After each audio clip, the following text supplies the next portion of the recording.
하나님께서 오늘 우리에게 주시는 말씀은 사도행전 13장 4절부터 12절까지 말씀입니다.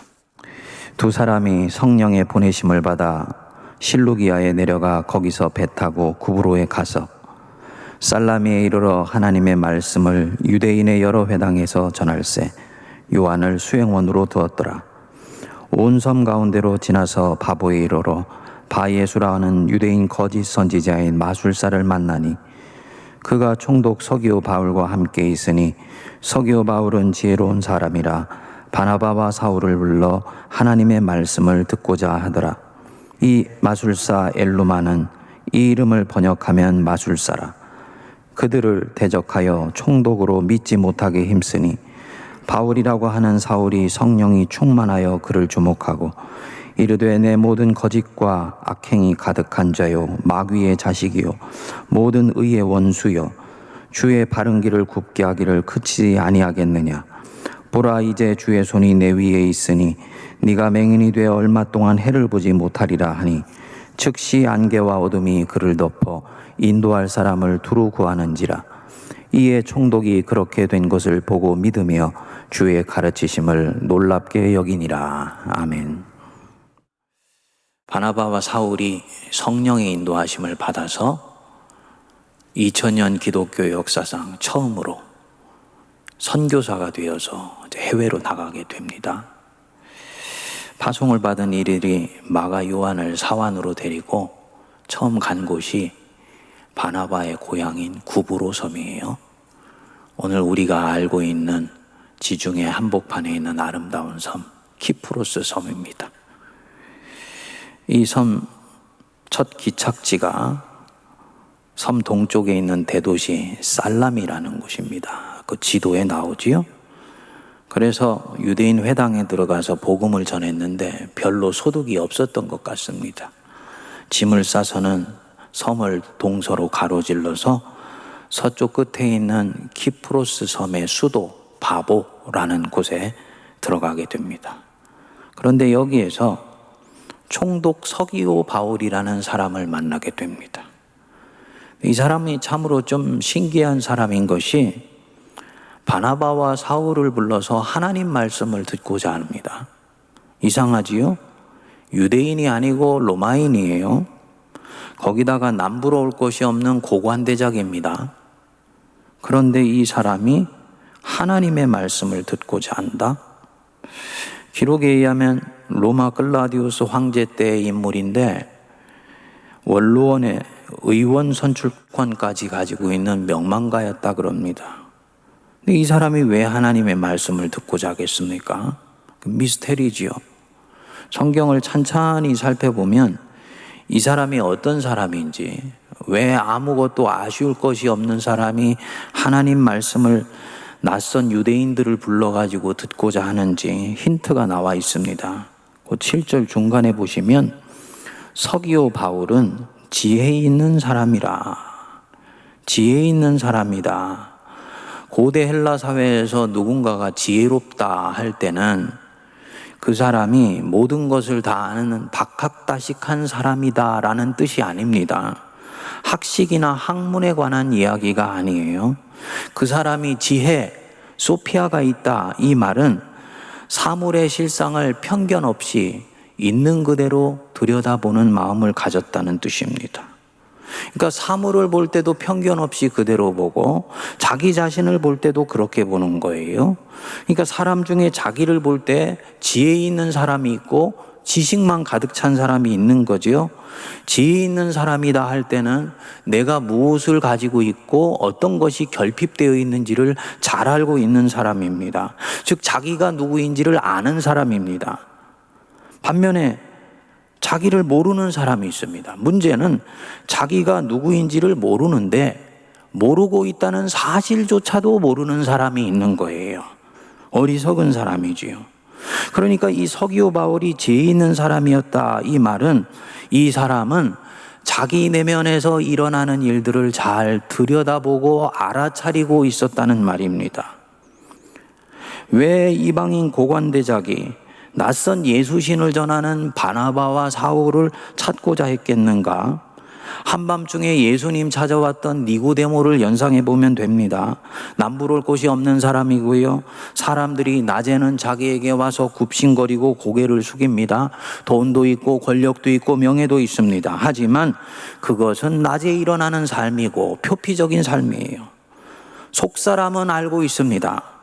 자기가 뭔가 갈급해하고 있다는 것, 뭔가가 채워져야 된다는 것, 그래서 밤이 되면 자기 영혼은 평안함이 없고 늘 방황하고 있다는 것, 이 서기오 바울은 그것을 아는 지혜로운 사람입니다. 그래서 바나바와 사울에게 하나님의 말씀을 듣고자 하는 거지요. 지금 성경에는 표면적으로 나오지 않지만 이 서기오 바울이라는 한 사람에게 무슨 일이 일어나려고 하는 것이냐? 생명현상이 일어나려고 하는 것입니다. 하나님을 만나면 한 사람이 갈급함이 채워지면서 그 영혼이 싹이 트기 시작하고 이제부터 자라나기 시작하지요. 생명현상이에요. 하나님을 만나게 되면 이 사람을 묶고 있었던 죄의 힘으로부터 성령의 능력에 의해서 노임받아서 완전히 새로운 사람으로 거듭나게 되는 것입니다. 생명현상입니다. 지금 이 생명현상이 이 서기오 바울 안에 펼쳐지기 직전입니다. 그때도 일어나고 있었고 지금도 우리 주변에서 반복해서 일어나고 있는 일입니다. 올해 5월 달에 주일 예배를 마치고 한 청년에게서 편지를 한 장 받았습니다. 목사님 연애 편지입니다 하고 건네주더라고요. 오해 마십시오. 여자 청년이 아니고 남자 청년이에요. 이 안에 몇 년 동안에 자기의 사연을 적어놨더라고요. 어저께 청년에게 미리 양해를 구하고 좀 잠깐 제가 소개하려고 그럽니다. 아버지가 외국에 있는 선교사이시고 자기도 그 아버지 있는 곳으로 가서 이민해서 자라났는데 이 학교에서 왜소한 동양인이라고 따돌림을 받은 것입니다. 이로 인해서 마음의 상처를 받게 되고 시험에 들어서 신앙이 자기를 약하게 만든다고, 이런 신앙이면 나는 필요 없다고 결론을 내리고는 10년 전에 교회를 떠난 것입니다. 10년간 자기가 살고 싶은 대로 마음대로 살았는데 처음에는 자유로운 것 같았는데 시간이 지나면서 점점 자신이 진흙탕에 빠져서 허우적거리는 모양이 됐다는 것을 알게 된 것입니다. 결국은 다니던 직장도 그만두게 되고 시간이 지날수록 내가 퇴물이 된 것 같아 하는 이런 자기 절망에서 벗어날 수가 없게 된 것이죠.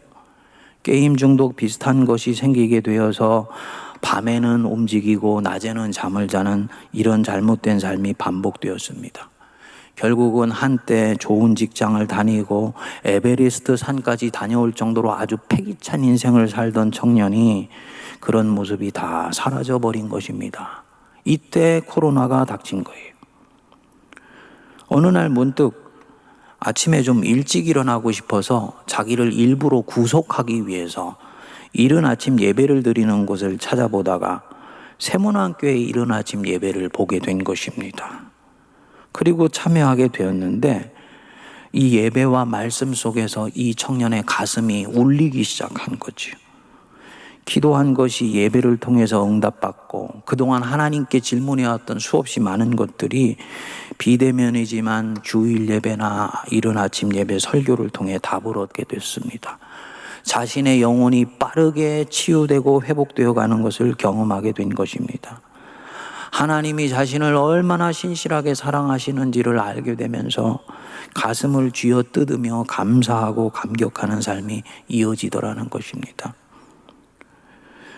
제가 이 편지를 읽으면서 코로나 속에서 이렇게 역사하시기도 하는구나, 하나님께 놀랐어요. 이 청년이 그러더라고요. 대면으로 드리는 예배만 있었다면 자기는 정장으로 차려입고 교회로 나올 생각은 엄두도 내지 못했을 것이다. 비대면으로 은밀한 곳에서 예배에 접속할 수 있다는 것이 자기에게는 축복이었다, 이렇게 얘기를 하더라고요. 결국 우리 세문안교회 등록해서 신앙생활을 잘하다가 지금은 자기에게 상처를 주었던 바로 그 땅에 용기를 내서 다시 돌아가서 거기서 다시 일을 하고 있습니다. 성도님들, 저는 이 청년 하나님이 쓰실 거라고 믿습니다. 바로 이런 게 생명현상이에요. 하나님을 잃어버렸던 사람이 실제로 살아계신 하나님을 되찾게 되고, 죽어있던 영혼 속에서 소망을 보지 못한 사람이 자기 인생에 꽃이 피어나기 시작하는 것. 지금 이 총독 서기오 바울의 인생에 하나님을 만나서 이런 일이 일어나기 직전인 것이지요. 그런데 이 사람 바로 옆에 사람이 하나 있어요. 유대인 거짓 선지자인데 마술을 한다는 사람입니다. 이름이 바예수예요. 바라는 말은 우리말로 아들이라는 뜻이고, 예수라는 말은 여러분들도 알지요? 구원자라는 뜻입니다. 그러니까 스스로 이름을 붙였다면 자기 자신을 구원자의 아들이라고 부르는 거예요. 얼마나 교만한 영혼인지 알 수 있지요. 어떻게 이렇게 지혜로운 총독이 이런 거짓 마술하는 선지자를 끼고 있는가 싶습니다만, 그때나 지금이나 이런 경우가 왕왕 있습니다. 미국에서 지금은 자꾸 했지만 한 대통령은 백악관에서 스케줄을 짤 때도 점성술하는 사람을 불러가지고 조언을 듣고 짰다고 그럽니다. 미래는 불확실하고 불안한 거지요. 서기오 바울의 내면이 허전한 사람이니 정치를 하기 위해서 이런 마술사 하나 끼고 있는 것이다 생각할 수 있는 것입니다. 그런데 이 마술사가 바나바와 사울이 복음을 전하고 나면 그들이 돌아가고 나서 총독에게 장난을 치는 것입니다. 그래서 믿음이 들어가지를 못하게 했던 거예요. 8절에 보시면 중간에 그들을 대적하여 총독으로 믿지 못하게 힘썼다.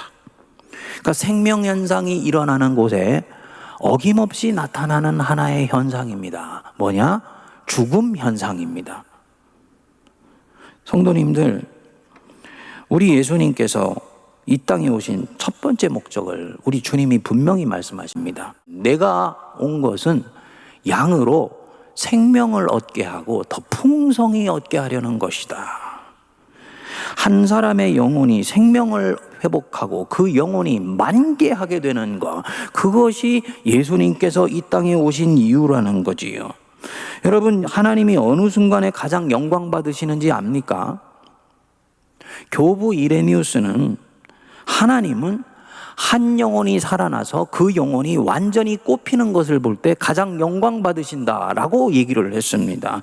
입으로 하나님 영광 받으시옵소서라고 기도할 때보다 하나님이 만드신 자기의 백성이 실제로 살아나는 것을 볼 때 그분은 진정으로 영광 받으시는 거예요. 그러니까 지금 이 바나바와 사울을 통해서 총독 서기오 바울에게 하나님이 가장 영광 받으시는 일이 나타나기 직전인 것입니다. 그런데 이 일이 절대로 일어나지 못하도록 바예수라는 거짓 마술사가 막아서고 있는 것입니다.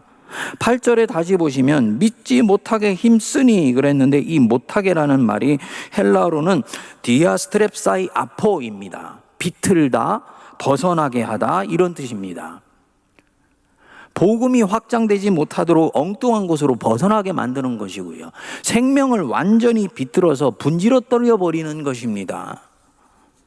묶인 영혼이 풀려나가지 못하도록, 그래서 자기 손에 계속 장악되도록 다른 이 사람의 시선을 다른 곳으로 분산시켜 버리는 거예요. 이 바예수의 목적은 명료하지요. 총독이 만일에 예수를 믿게 되는 순간부터는 자기에게 미래를 점쳐달라고 얘기할 이유가 없어지는 것입니다. 그러니까 자기의 이권과 생존과 관련된 분이니까 한사코 바예수가 볼 때는 이 서기오 바울이 예수를 믿으면 안 되는 것입니다. 그런데 이 바예수의 생존과 이 이권을 위한 바로 이 나쁜 마음 안에 무엇이 움직이고 있는 것입니까? 악한 마음이 움직이고 있는 거예요. 악한 힘이에요. 예수님이 얘기하신 바로 이 원수의 역사입니다. 성령께서 생명현상을 주도하시듯이 이 악한 영은, 원수는 항상 이 생명현상을 분지러뜨려 버리고 죽음의 힘이 계속 한 사람 안에서 움직여지도록 주도를 해나가게 됩니다. 바울이 이 거짓 마술사 속에 움직이는 이 악한 힘의 실제를 꿰뚫어 보았습니다. 9절에 보시면 바울이라고 하는 사울이 성령이 충만하여 그를 주목하고 그랬지요. 질문을 던질 수 있습니다. 어떻게 이 힘의 실체가 뭔지 바울은 꿰뚫어 보았을까?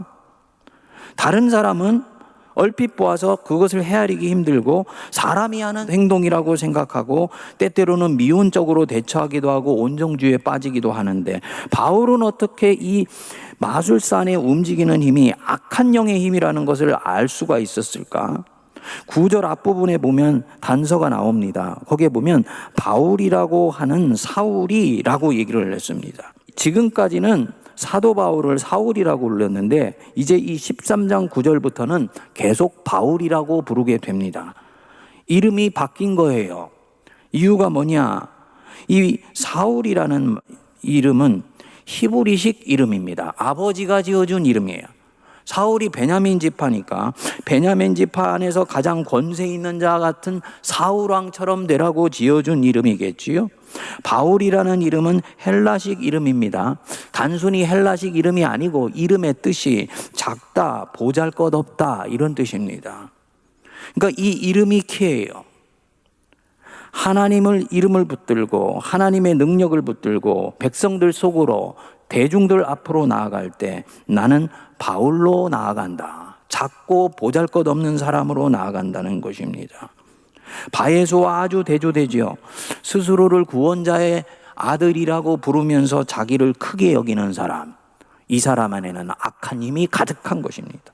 반면에 스스로를 작게 여기고 보잘것없이 여기는 사람, 겸손하지만은 성령이 충만하고 나의 연약함을 알게 되고 다른 사람 안에 움직이는 악한 힘의 실제를 꿰뚫어 보게 되는 것입니다. 성령 충만함이 바로 여기서 나옵니다. 성도님들, 우리가 겸손해야 됩니다.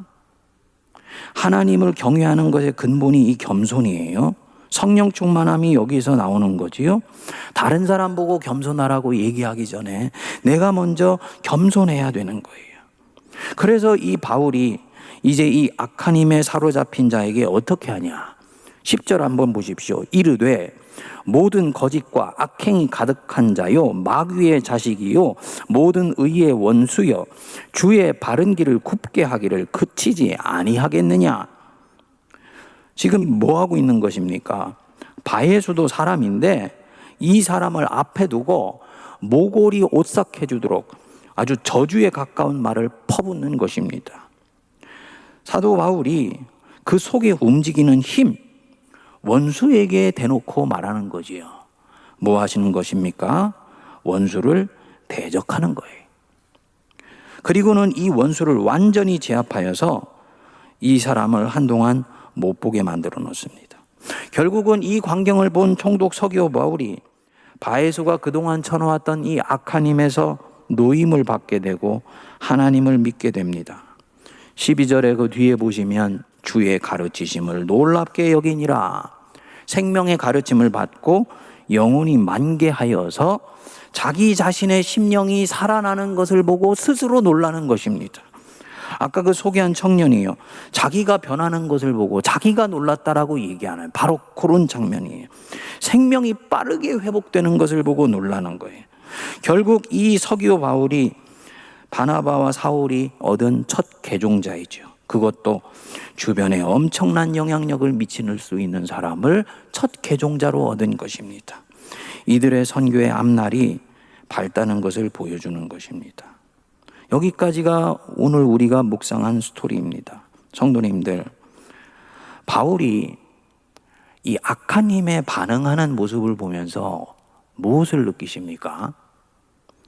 우리가 악한 힘의 공격을 받게 된다든지 생명현상이 일어나는 곳에 원수도 같이 움직이고 있는 것을 내가 보게 될 때 어떻게 이것을 간파하고 움직여야 되는지 느껴지시는 것이 있는지요?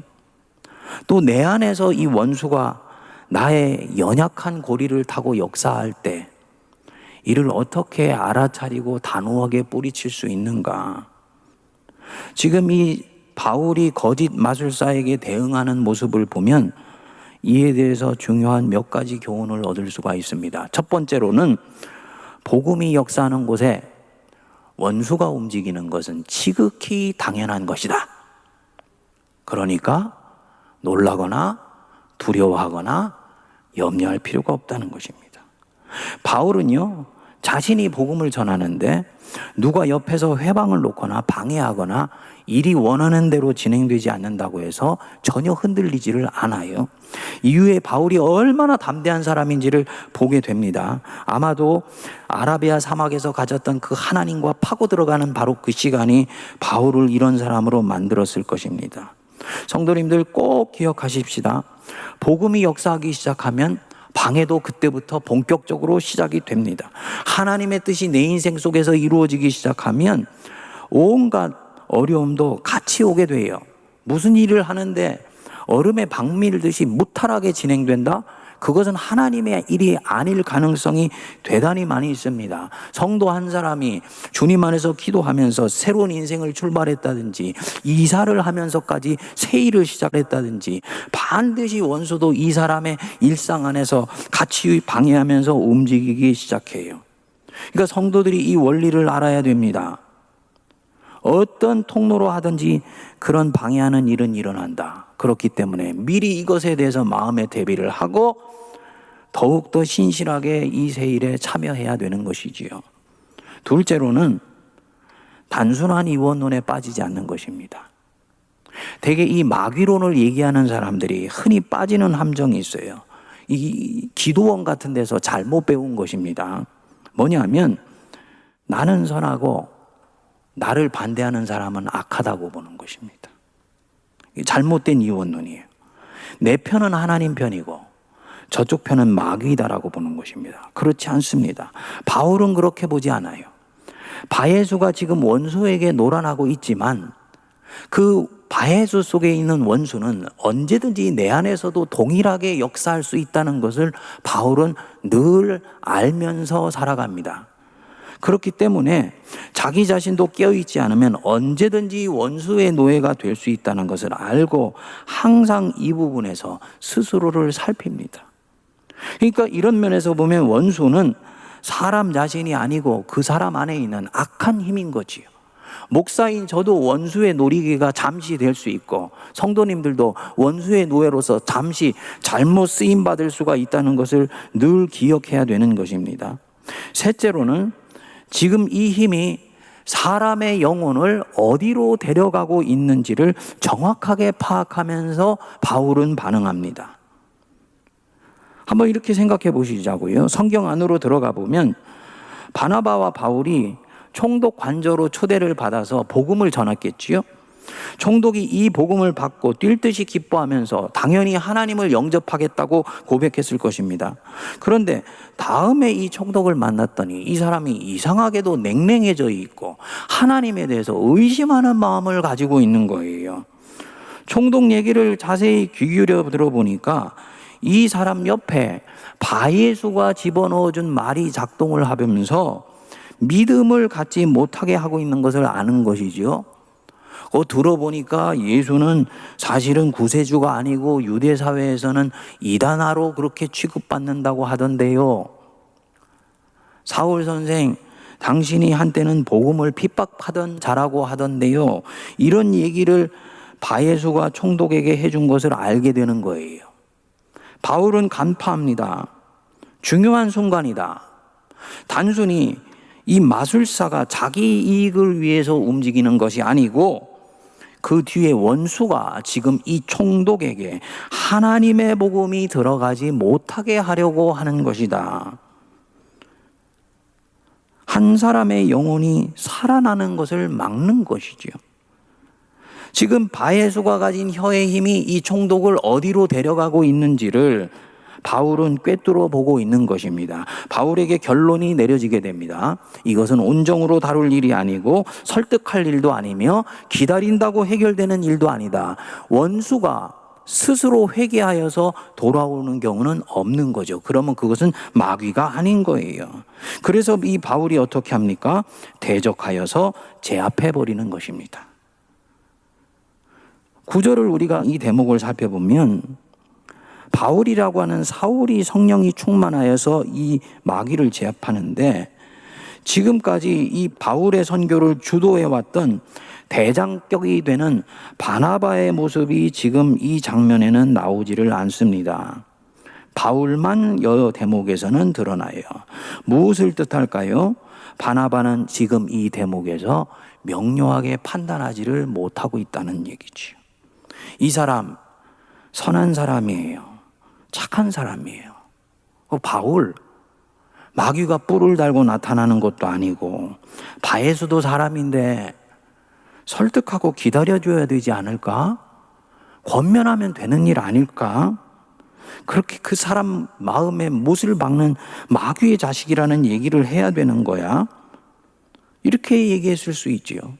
근데 바울은 이 부분에서 달라요. 뭐냐? 이것은 그렇게 온정으로 기다려줄 일이 아니다. 사람의 생명이 피어나는 것을 가로막는 힘이 지금 이 사람 안에서 역사하고 있는 것이다. 기다리고 설득한다? 그러면 기다리는 동안 이 사람의 영에 의해서 죽어가는 서기오 바울은 어떻게 되는 것이냐? 서기오 바울의 영혼이 목말라 죽는 것은 어떻게 되는 것이냐? 이것은 인간적인 문제가 아니고 영적인 문제이다 라고 보는 것입니다. 그래서 성령이 충만해서 성령께서 주신 영권을 가지고 완전히 그 힘을 제압해 버립니다. 그래서 이 사람이 한동안 못 보게 되지요. 완전히 못 보게 되는 것이 아니에요. 뭡니까? 돌이킬 기회를 준다는 말입니다.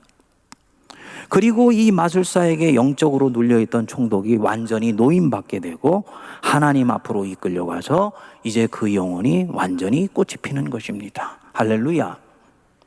여러분, 대단히 중요한 대목이고 우리 한국 크리스찬들이 놓치기 쉬운 대목이에요. 우리 한국 크리스찬들 중에서는 내 안에 바나바 같은 그런 기질들이 많이 들어 있습니다.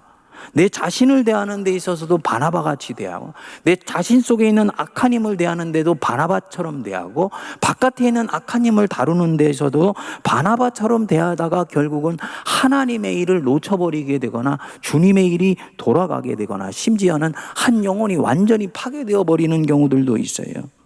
미국에서 목회할 때 자매님 한 분을 상담했던 적이 있습니다. 남편이 참 좋은 사람인데 술만 먹으면 아내를 구타하는 못된 습관을 갖고 있는 거예요. 그리고 나서 깨면 미안하다고 하고 2, 3일 잘해주다가 또 같은 일을 반복하죠. 아주 술 먹고 구타하는 사람의 전형적인 특징입니다. 문제는 자신이 20년 이상을 넘게 이렇게 남편에게 구타를 당하면서 자기 영혼이 완전히 메말라 버린 것입니다.